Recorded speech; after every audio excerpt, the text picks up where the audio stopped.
Friends, welcome back to my channel. तो आज हम करने वाले हैं DSSB PRT की 11 नवंबर 2019 में सिर्फ थर्ड में आए हुए पेपर के हिंदी के क्वेश्चंस को।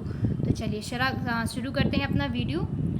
और वीडियो शुरू करने से पहले मैं आपको बता दूं, प्रीवियस ईयर के क्वेश्चंस जो है जो आगे आने वाली परीक्षा है उसके लिए बहुत ज़्यादा इंपॉर्टेंट है। तो प्लीज़ एक भी क्वेश्चन को स्किप मत कीजिएगा और सारे क्वेश्चन देखते हुए चलिएगा। चलिए शुरू करते हैं अपना वीडियो। तो हमारा पहला क्वेश्चन है, दिए गए वाक्य में सर्वनाम ज्ञात कीजिए। रीना आज तुमसे कोई मिलने आया था।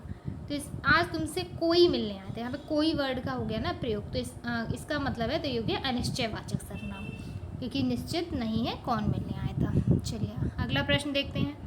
अगला प्रश्न है हमारा प्रश्न नंबर 82। दिए गए वाक्य में रेखांकित शब्द की संज्ञा ज्ञात कीजिए। तो ताजमहल की सुंदरता का वर्णन करना बहुत ही कठिन है। तो ये जो सुंदरता वर्ड है वो कौन सी संज्ञा है? तो सुंदरता क्या है? भाव बता रही है, तो भाववाचक संज्ञा, क्योंकि ना तो समुदाय है, ना द्रव्य है और ना व्यक्ति है, तो ये कि भाववाचक संज्ञा है। चलिए अगला प्रश्न देखते हैं। अगला प्रश्न है हमारा, दिए गए वाक्य में से अव्यय ज्ञात कीजिए। 4 हाथी जुलूस के आगे चल रहे थे। तो 4 हाथी जुलूस और चल रहे थे, ये सब तो अव्यय पद नहीं है। जो आगे है, के आगे, ये हो जाएगा अव्यय पद। तो ऑप्शन नंबर जो 4 है वो हमारा के आगे सही हो जाएगा। चलिए अगला प्रश्न देख लेते हैं। अगला प्रश्न है, दिए गए शब्द का पर्यायवाची ज्ञात कीजिए। तो कोश का पर्यायवाची क्या होगा? तो कोश का मतलब होता है खजाना। कोश का पर्यायवाची हो जाएगा खजाना। ऑप्शन नंबर 2 हमारा सही उत्तर हो जाएगा। अगला प्रश्न है, दिए गए शब्द का विलोम बताना। तो प्रत्यक्ष का विलोम हो जाएगा ऑप्शन फर्स्ट परोक्ष, क्योंकि प्रकट, श्रेष्ठ, प्रवर ये तो इसके विलोम नहीं है। तो प्रत्यक्ष का जो विलोम है वो है परोक्ष। चलिए अगला प्रश्न देख लेते हैं। दिए गए वाक्यांश के लिए उचित सार्थक शब्द का चयन करें। गीत रचने वाला, तो जो गीत रचता है, गीत लिखता है, उसे क्या कहते हैं? उसे कहते हैं गीतकार।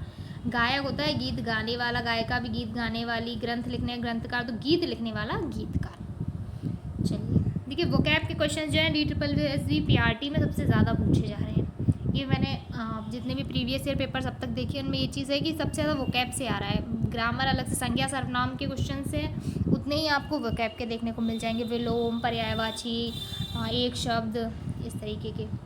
दिए गए वाक्य के रिक्त स्थान में उचित शब्द ज्ञात करना। तो यहाँ पर रिक्त स्थान में क्या आएगा? जो व्यक्ति होता है वह कभी खाली नहीं बैठता।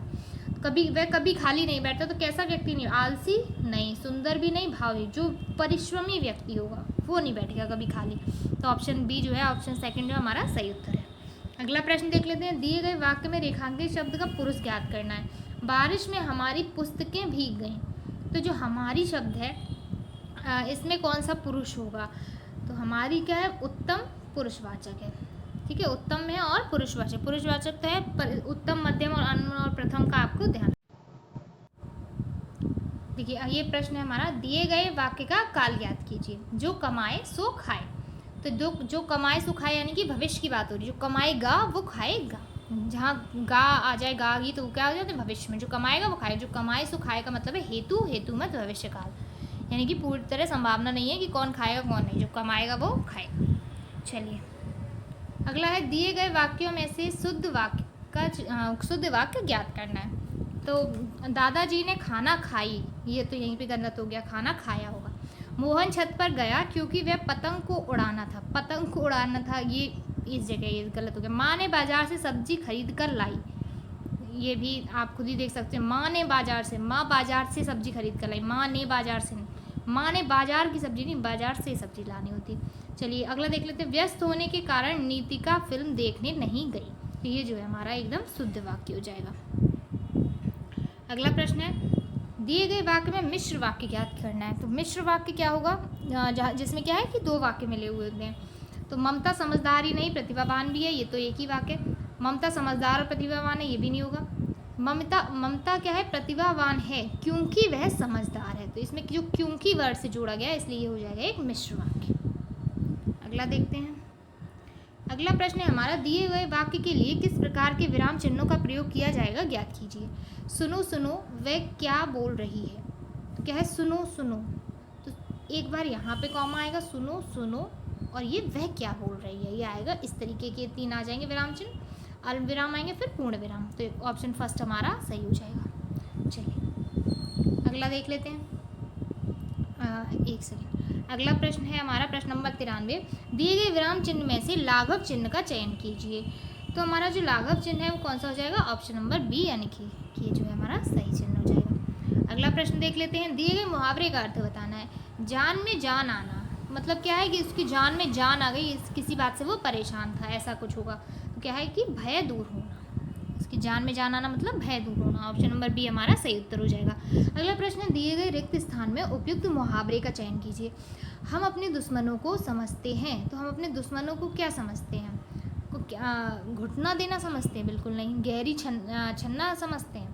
गहरी छन्ना भी नहीं समझते। घड़ों पानी पड़ना नहीं। हम अपने दुश्मनों को क्या समझते हैं? गाजर मूली समझते हैं। यूं उखाड़ के फेंक दिया। दुश्मनों को हम क्या है अपने? गाजर मूली समझते हैं। चलिए आगे है एक गद्यांश दिया हुआ है और इसी पर आधारित क्या है प्रश्नों के उत्तर देने। तो चलिए एक बार गद्यांश को हम देख लेते हैं, क्योंकि गद्यांश जो प्रीवियस ईयर के वो हर बार रिपीट हो जाते हैं, तो पूरा गद्यांश ध्यान से एक बार ये देखना बहुत ज़रूरी है। मनुष्य के लिए अच्छे स्वास्थ्य का होना अत्यंत आवश्यक है। एक स्वस्थ शरीर में ही स्वस्थ मस्तिष्क निवास करता है। दूसरे शब्दों में स्वस्थ मस्तिष्क के लिए स्वस्थ शरीर का होना अनिवार्य है। रुग्ण शरीर रुग्ण मस्तिष्क को जन्म देता है। वैदिक काल से ही हमारे पूर्वजों ने निरोगी काया अर्थात स्वस्थ शरीर का प्रमुख सुख माना है। खेल अथवा व्यायाम स्वस्थ शरीर के लिए अति आवश्यक है, अर्थात शरीर को स्वस्थ रखने के लिए खेल तथा व्यायाम की उतनी ही आवश्यकता है जितनी कि जीवन को जीने के लिए भोजन व पानी की आवश्यकता है। विद्यार्थी जीवन मानव जीवन की आधारशिला है।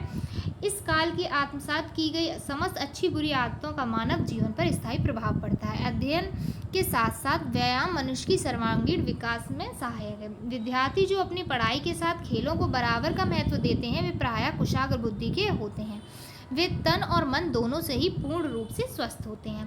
खेलों में उनका मानसिक स्वास्थ्य अच्छा रहता है। वे अन्य विद्यार्थियों की तुलना में अधिक चुस्त दुरुस्त होते हैं तथा उनमें धैर्य, सहनशीलता, क्षमा जैसे मानवीय गुणों का विकास अधिक होता है। हमारे देश में योगासन, दंड बैठक, दौड़ना, कुश्ती, तैराकी आदि व्यायाम की अनेक पद्धतियाँ प्रचलित हैं। खेलना भी व्यायाम का ही एक रूप है। Football, hockey, volleyball, kabaddi, kho kho, cricket आदि देश के प्रमुख खेल हैं। अतः मनुष्य के सर्वांगीण विकास के लिए यह अनिवार्य है कि हम खेल और शिक्षा दोनों को ही बराबर का महत्व दें। तो चलिए ये था हमारा गद्यांश। अब एक एक करके इसके क्वेश्चंस को देखते हैं। वैदिक काल से हमारे पूर्वजों ने कैसे शरीर को स्वस्थ माना है? तो कैसे शरीर को माना है? निरोगी काया को स्वस्थ माना। चलिए अगला प्रश्न देख लेते हैं। अध्ययन के साथ साथ मनुष्य के लिए सर्वांगीण विकास में क्या सहायक होता है? तो वो होता है व्यायाम। ऑप्शन बी हमारा सही हो जाएगा। अगला है विद्यार्थी का मानसिक स्वास्थ्य कैसे अच्छा होता है? तो वो होता है खेल या खेलों से। गीत, लड़ाई प्रतियोगिता से नहीं, साथ में खेल और खेलों से भी विद्यार्थी का मानसिक स्वास्थ्य अच्छा होता है। अगला है किसको व्यायाम का रूप माना जाता है? तो व्यायाम का रूप माना जाता है खेलों को, खेल को। ऑप्शन थर्ड जो है हमारा सही उत्तर हो जाएगा। उपयुक्त गद्यांश का उपयुक्त शीर्षक क्या होगा? तो इसका उपयुक्त शीर्षक होगा खेलों व व्यायाम का महत्व। जो फोर्थ वाला है वो हमारा सही उत्तर हो जाएगा। तो ये थे हमारे सभी हिंदी के क्वेश्चंस जो कि पिछले साल आए हुए प्रश्न हैं, तो आगे आने वाली परीक्षा के लिए भी बहुत ज़्यादा महत्वपूर्ण हो जाते हैं। तो अगर आपको वीडियो अच्छी लगी हो, वीडियो आपके लिए हेल्पफुल रही हो, तो वीडियो को लाइक कर दीजिएगा और चैनल को सब्सक्राइब कर दीजिएगा। Thank you for watching.